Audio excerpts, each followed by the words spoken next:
injury-proof your shoulders? This video will show you how.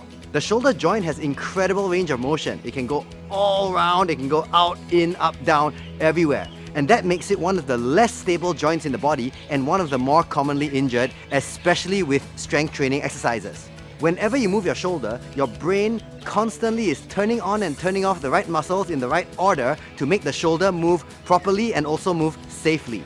The problem is when one of these muscles is not working well, either the shoulder blade or the shoulder joint itself moves out of position, and then you're more likely to have pain and more likely to have injury.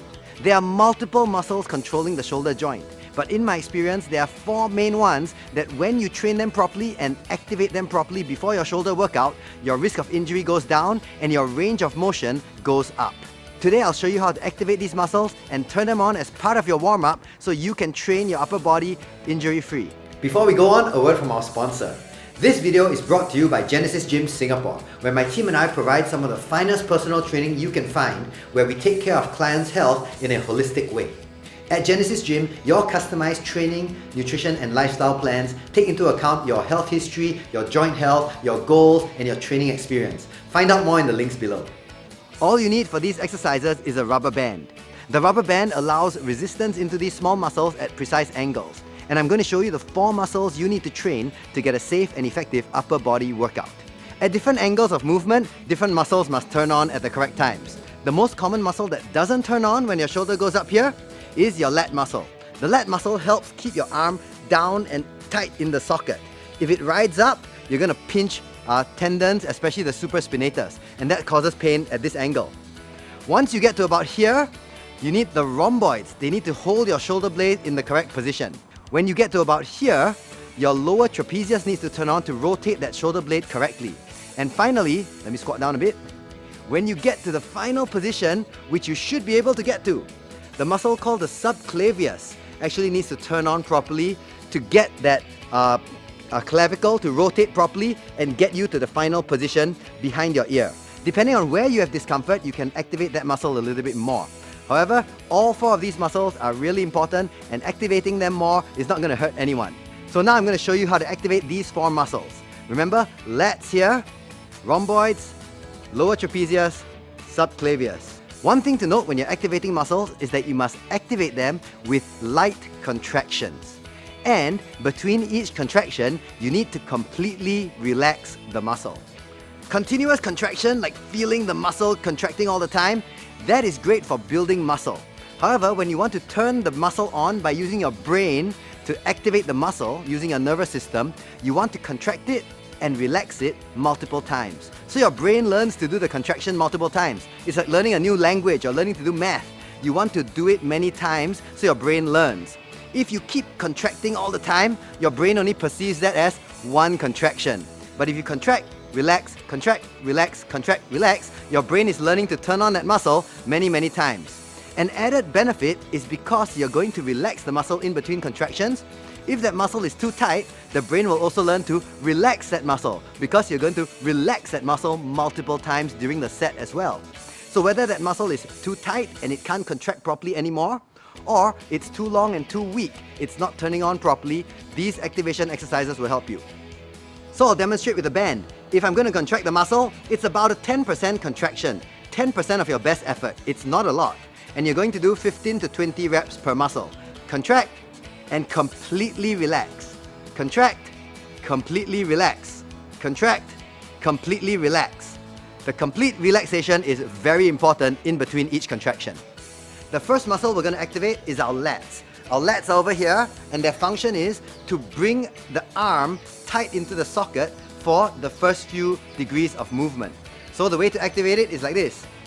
You take the band, you attach it higher up, and from about, lower chest level, you're just going to push down like this. Complete relaxation, push, relax, push, relax. 10% effort, push, relax, push, relax, push, relax.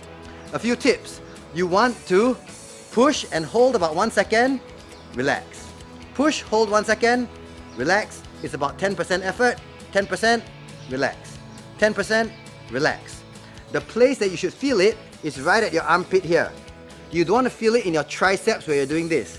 In fact, your arm is hardly bending or straightening. It's just the feeling at the armpit turning on the lats. Okay? To help you turn it on, I suggest you put the weight of the band more on your littler fingers, not on your thumb and big fingers. This turns on the lat a bit more, okay? So the movement is like this. Contract 10%, relax. Contract 10%, relax. 10%, relax. Pushing downwards on the band, okay? You should feel it in the armpit right here. If you're feeling it there, it's correct.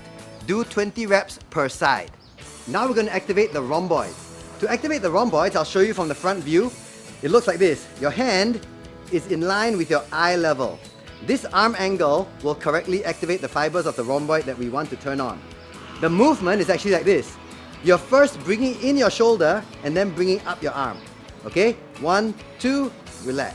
1, 2, relax. 1, 2, relax. Okay? Be careful not to shrug your shoulder up. It's bring the shoulder in, back, relax. Okay? Now with the band.